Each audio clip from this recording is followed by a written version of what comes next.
Space, a final frontier.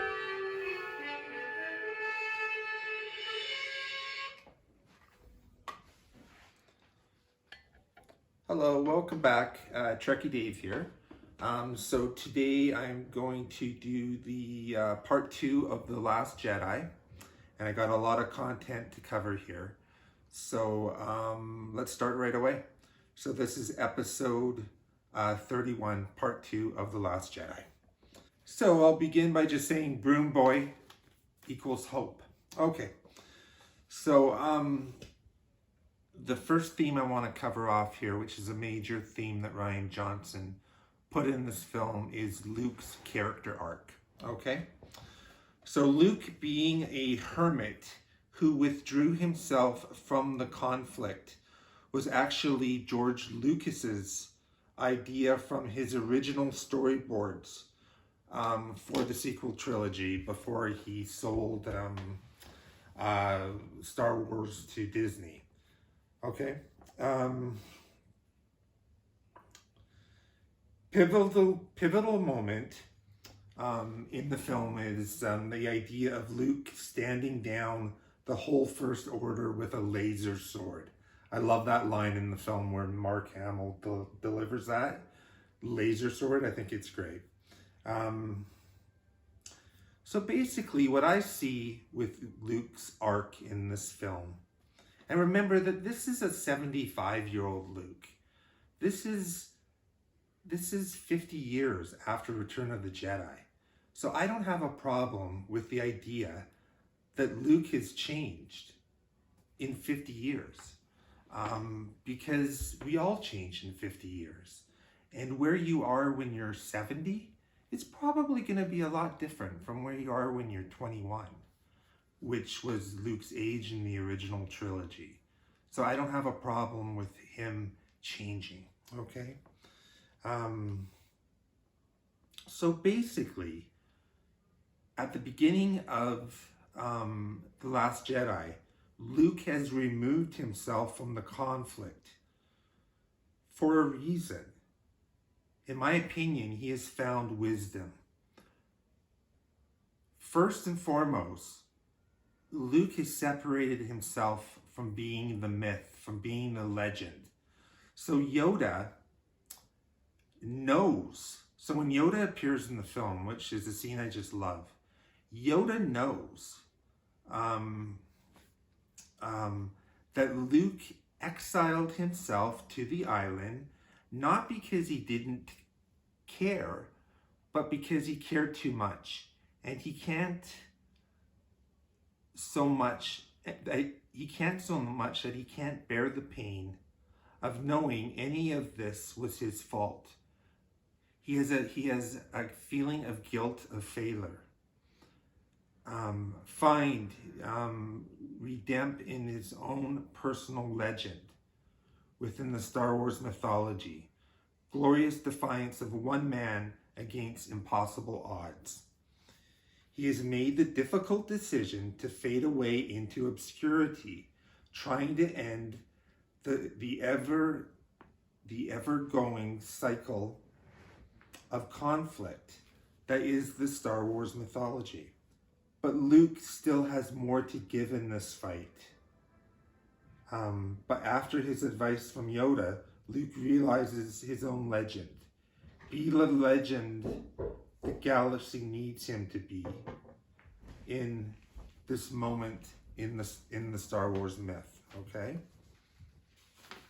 What does Luke say to Kylo at their final confrontation? He says, quote, literally everything you just said was wrong. The Last Jedi is the most densely layered film in the Star Wars saga, and one of the most compelling works of cinematic art in the last 20 years. Rian took the established Star Wars mythology and inserted his usual progressive themes into it, pushing Star Wars forward, but never breaking it. At its core, the film is about moving on from the past. Beautifully weave together compelling character arcs, which they all fail, learn from it, and then move forward past finding your identity, destiny, and the overall Star Wars saga. Important character arcs that give the film a deeper meaning, compelling arcs of Jedi Master Luke, and so forth, okay? Thematically, with Luke's theme, to see the Force as a conflict between light and dark is to strive for dominance in the way the conflict really only ends when one side completely defeats the other. The light side only really partially won in remnants of the dark side ran away and have now risen as the First Order. They've come back and returned. If Luke engages back into this conflict, just as before, the cycle will begin again, and the conflict will simply repeat itself indefinitely. Luke's not a coward. He removes himself from the fight. In essence, he has become a pacifist. Luke is isolated on this island now because at its core, Luke's actions with Ben in the tent was his attempt to prevent Kylo Ren, but he accidentally created it. And let's be clear, at its core, Luke's behavior in Ben's tent is completely consistent with this character. The fact that Luke refused to kill his own father in Return of the Jedi was him going against the wants of Yoda and Kenobi. Luke refused to kill his nephew was him once again redefining exactly what a Jedi is. The final stage for Luke of breaking away finally from the Jedi Order. And also it's Mark Hamill's best performance, okay? So that's what I see with the Luke character arc in this, okay? So secondarily, I want to discuss the theme in the film of the Force connection between Kylo Ren and Rey, because that also was a very unique thing that is only in this film and was a creation of Rian Johnson when he wrote the script. Okay, sorry. So Earl Grey tea in honor of Jean-Luc Picard in my Star Trek mug. Okay.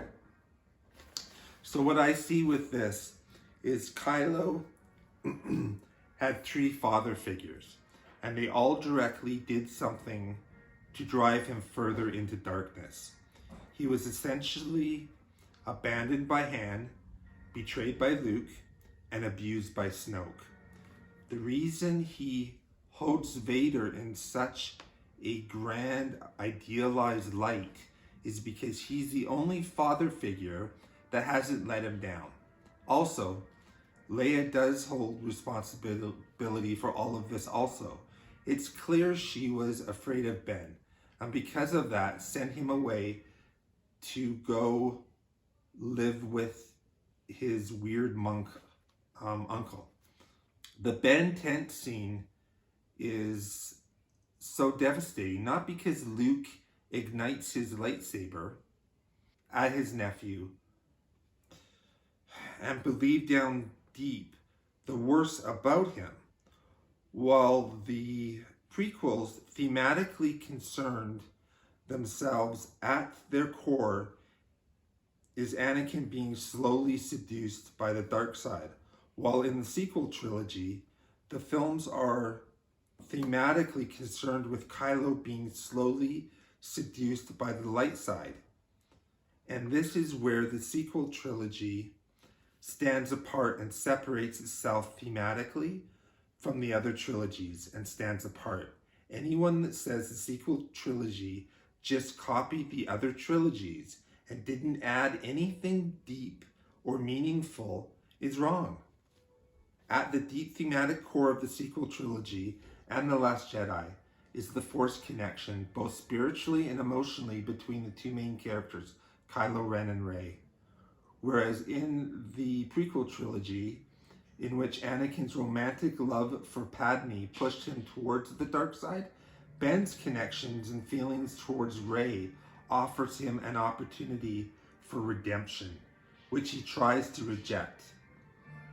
Unlike a typical romantic connection, in modern cinema, this connection is portrayed as deeper and more spiritual in nature. Both are outsiders misunderstood by a greater galaxy, both looking to find their place in this overall saga. In effect, find their identity. We have never had a more compelling character arc in Star Wars, much less the two main characters essentially sharing the same and being spiritually connected together in their pursuit of finding their identity in the greater overall Skywalker saga. Kylo and Rey, Force dyad. Okay, and the dyad word came from Rise of Skywalker. It's not in this film, but that's what it's called, okay? They're opposites, yet connect to each other. Kylo is from the light side family, but siding with the dark side. Rey is from a dark side, according to the Rise of Skywalker family, but siding with the light side. Kylo wants to destroy what came before, but Rey wants to embrace it and take the good aspects. Also, Rey and Ben can use each other's powers to amplify their own. That would explain Rey's growth in the Force. Snoke even says he was aware of his apprentice. Kylo had an equal in the light side of the Force. However, he incorrectly presumed it was Luke, Jedi Master Luke Skywalker, when in fact it is Rey. That explains why Rey is powerful in the Force. And it makes sense that their connection, Rey is getting power from Kylo and so forth. And she becomes his equal because the Force equals them out. So people who have that whole Mary Sue Rey thing. How much more Mary Sue is it for Luke to literally join the rebellion and on the same day blow up the Death Star? Anyways, I'm not going to get into that, but there's nothing Mary Sue about Rey. She's no different than Anakin, who was an immaculate conception and is basically a Jesus figure. But we don't have a problem with that. So I just got down here that the characters in this film, it's a relatively new power structure within the Star Wars universe. It's still a struggle between good and evil, but this film presents it in a more complicated way, which I appreciate. And it's clear when you watch the movie that Rey knows the myths, but not the reality of the struggle. On a meta level, okay, Kylo has the backstory of the hero. He comes from Leia. He comes from Luke. He comes from Han. He has the backstory of the hero, whereas Rey has the backstory of the villain. But just to be clear on something, I just want to finish this off and then I want to just quickly go over something. At the end of the film, the whole broom boy thing and so forth, it's part of Luke's realization that the Jedi can be a force of hope and inspiration. His force projection is the most powerful because it is part of this Jedi legend, the perfect myth of Luke. So when he stands up against the whole First Order and Kylo Ren at the end, and then Broom Boy at the end of the film is inspired by that. It's beautiful because it is the legend, the perfect myth of Luke and the Jedi that can be inspirational to the galaxy. And that's something else I want to go on to here quickly. And sorry, I just have to find this. But, hold on. Okay. Sorry, I need more tea. I'm getting perched here. Or perched. And something that I want to discuss. And this is important to me that you understand this. So I'm going to do it slowly and make sure I'm clear on what I'm saying here.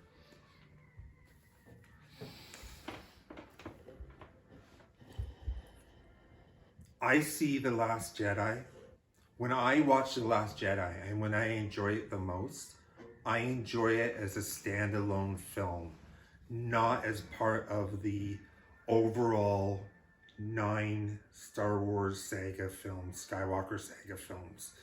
I have a real issue with the 9 Skywalker saga films as a whole. I think Star Wars works best as standalone films.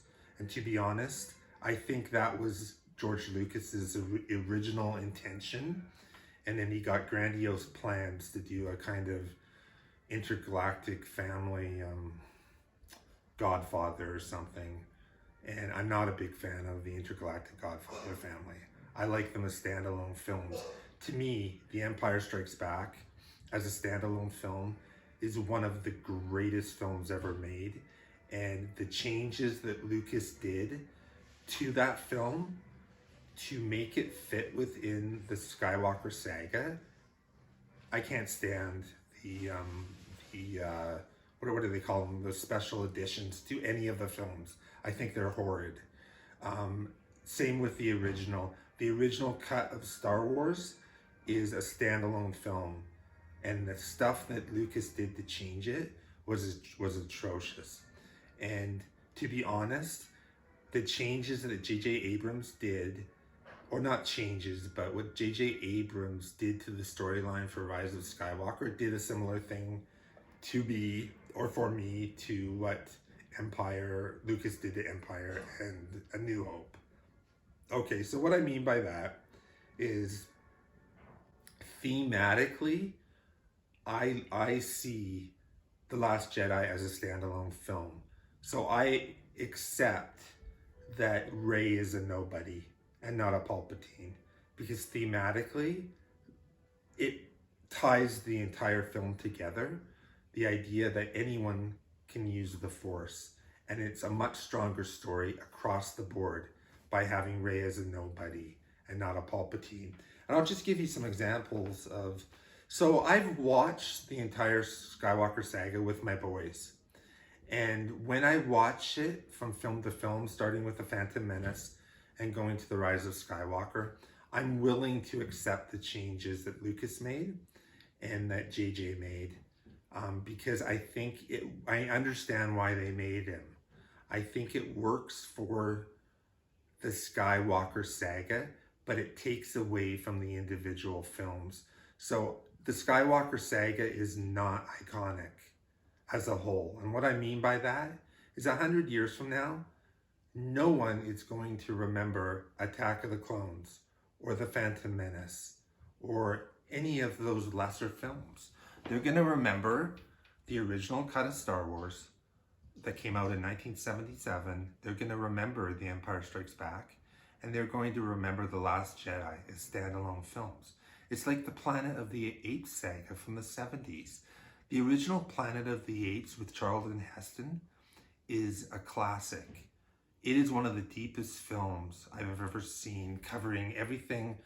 It's an allegory, or it was an allegory for the times of the 1960s. Everything from religion to spirituality to militarism to animal abuse to everything. It is such a iconic film. The rest of them are crap. I mean, to be quite honest, they're the Attack of the Clones of Planet of the Apes. Like a couple of them are okay. Escape from the Planet of the Apes is okay, but it's okay. It's not iconic in the least, and that's the way I feel about Star Wars. So, just to go over a couple of quick things here. The special editions that George Lucas did, the original cut of Star Wars, having Han shoot first against Greedo destroyed Han's character arc in that film. The whole point of that film is that you had a scoundrel who did the right thing. The fact that he would murder Greedo in cold blood because he had to do it gave an edge to that character, which made the arc at the end, when he comes back to save Luke and destroy the Death Star, a surprise. By having him not shoot first, you have watered that down. In my opinion, you've ruined Han's character arc. So as part of the overall Skywalker saga, Lucas can do whatever he wants, and I'll accept it when I watch it as an overall overreaching arc, but in my opinion, he kind of ruined that film. Okay, Empire Strikes Back. What the hell is Lucas thinking? He has created a compelling love triangle between Luke, Han, and Leia. And it is tension-filled in The Empire Strikes Back. It's one of the main thematic themes of that film. Who is Leia going to go with? Is she going to choose Luke? Is she going to choose Han? We don't know. But watching that film in the theater as a child, it's one of the main components of that movie. And then in Return of the Jedi, out of nowhere, and there's scenes of them kissing and stuff, and who is she going to choose? And this is a tough decision. Would she actually go with the scoundrel? Wow, right? No, actually, Luke and Leia are brother and sister. What the hell is Lucas thinking? He completely ruined a thematic main character arc from that film. And now when you watch that film, all I see is a brother and sister kissing, and I'm like, what? So he ruined the movie with the special editions. So when I watch Empire Strikes Back, I watch it as a standalone. When I watch the original cut of Star Wars, the first film, it's a standalone film. And when I watch The Last Jedi, it's a standalone film. Rey is nobody. Thematically, it ties the entire film in together. Making her a Palpatine, it's up there with Han shooting first and Luke and Leia being brother and sister. It's just one of these bizarre Star Wars things that go back to the beginning. So I separate the Skywalker overall saga, which I can accept if I watch it from one film to the other. But iconically, The Last Jedi will be remembered by Ryan's cut. And same with Empire Strikes Back. And same with the original cut of Star Wars, okay? So Palpatine, Rey being a Palpatine takes away a major progressive theme from The Last Jedi, that anyone can yield the Force. The Broom Boy ending. Both Lucas and JJ made their changes to satisfy the narrative requirements of the overreaching Skywalker saga. The films in the saga are only those versions. I enjoy the films as standalone, okay? In 100 years, no one's going to watch Return of the Jedi with Empire or Rise with The Last Jedi.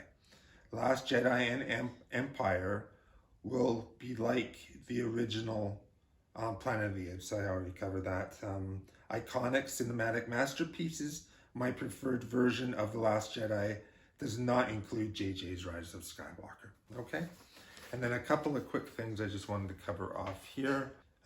Just stuff that I covered off on the last video. The Canto Bight thing. All Star Wars films have side quests, and I like that side quest. The hyperspace tracking was a good way for Ryan to create tension. Okay. Sorry, I gotta take my glasses off here. I love the Snoke throne scene. Rey and Kylo, how is this going to play out? It was a shocker, again, that Ryan went against what we expected, and to kill off Snoke in the second film and not the third one, a very ballsy thing to do, and I love that entire scene. I think it's spectacular. The elevator scene where Kylo smashes his helmet, there's so much symbolism there. Snoke says to him, "You're a boy in a mask, you're no Vader," and then he smashes and destroys the mask. There's a lot going on there that's really well set up. And I also find it interesting, another elevator scene is of Rey and Kylo going up the elevator to see Snoke, and each one has had a different vision of the other's future. Rey sees Kylo joining her and Kylo sees Rey joining him. And I love the scene where he takes his arm out and he says, "You're a nobody, but not to me. Join me." And then when she resists him, he yells at her. He's like, you're holding on to the past. This idea, there's just so much new stuff going on in this film. There's so many deep thematic meanings to everything in this film. So all that I ask you to do with some of the things I've said today, watch this movie again. Watch it again and take away all of the culture war Trump crap that's out there about diversity, a diverse cast, and Raise a Mary Sue, and all these people who were upset about progressive themes being inserted into Star Wars, strong women, like just stuff like that. Just let that stuff go and just sit back and let the film take over, because visually, musically, acting, dialogue, this film, like I said, it's my favorite film of the decade. I think this is a cinematic masterpiece, and I'm telling you, I have no doubt, I'm not going to be around to see it, but this is an iconic film that is going to be, I think it's going to keep going up. Like, Empire is considered the best of the films, but honestly, after having seen The Last Jedi probably 30 times over the last how many years, I see something new every time I watch it. It's visually stunning. It's Rian Johnson at his best.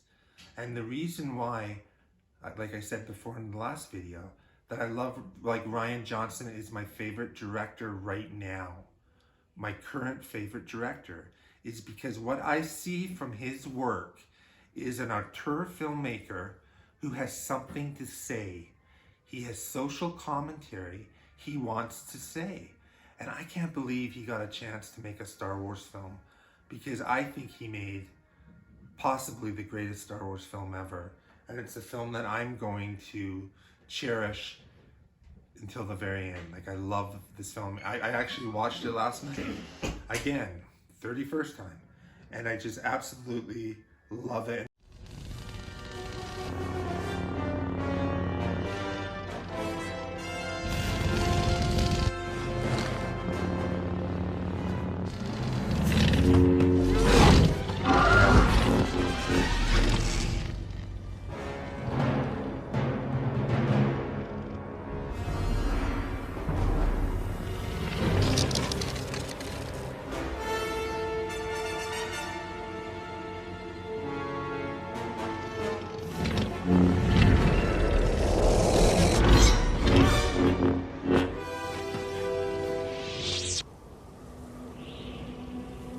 No. Strike me down in anger and I'll always be with you. Just like your father.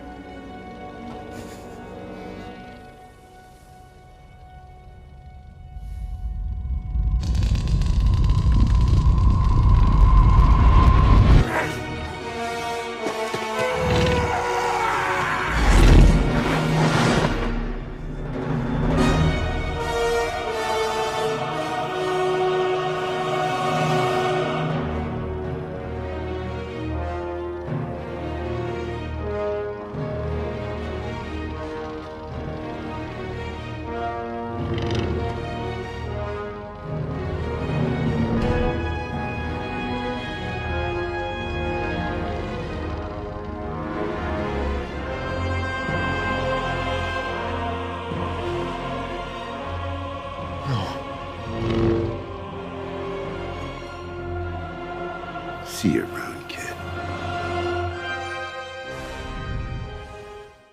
But yeah, visually stunning, iconic in every way. This is my favorite film of the decade, and just knowing the way that things are going with me, I'm even kind of thinking that this film may be my favorite Star Wars film, because it's a film that I can watch over and over and over again and never get bored by. And I love that Rian Johnson did something different, but respected the material. And as a standalone film, this film is incredible. And it's a piece of art. Like, I honestly believe that. And I absolutely love this film. So I'm glad to have finally gotten this video out. Because like I said, I started scripting this literally the first week that I started this channel. And there was so much material. Like, I ended up getting rid of pages of material to try to condense it into something that was easier to digest, sort of. And I know that I'm probably not going to change. There's a lot of hatred towards this video, but it's because of the culture war. And when you go onto sites like Nerdrotic and so forth, or Mekarandra42 or whatever the hell that woman's name is, and she's got 40 videos about how Brie Larson is the devil, and she has 20 videos on how The Last Jedi is crap. I think that side of the culture war they basically believe we're stupid. They think if they repeat a lie over and over and over again, it's the art of persuasion, and eventually people are just going to begin to regurgitate what they're told, and they're going to believe it because they're not smart enough to